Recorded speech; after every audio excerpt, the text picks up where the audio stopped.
আমি ছোটবেলায় নিজের পিতামাতার দ্বারা অনেক নির্যাতিত হয়েছি, বড় হয়েও আমি সেসব ভুলতে পারি না।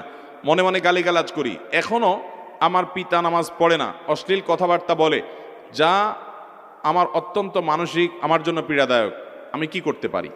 এই যে প্রশ্ন, অনেক লোক আছে আমাদের সমাজে অমানুষ বাবা মার নির্যাতনের মুখোমুখি হয়েছেন। অনেক, যে বাবা মা খুব নির্যাতন করছে, যদিও এর উল্টাটাই বেশিরভাগ হয়। কিছু কিছু ক্ষেত্রে এরকম হয়। আমরা তাদেরকে বলবো, যারা বাবা মা দ্বারা নির্যাতিত হয়েছেন, প্রথম কথা হলো, আপনার বাবা মা আপনার প্রতি অবিচার করার কারণে, জুলুম করার কারণে তারা আল্লাহর কাঠগড়ার আসামি হবে। অনেক বাবা মা মনে করে কি, যে আমি তো বাবা মা হয়ে গেছি, বিধায় সন্তানদের প্রতি যা খুশি তা করতে পারবো, আমার তো বোধহয় কোনো বিচার হবে না।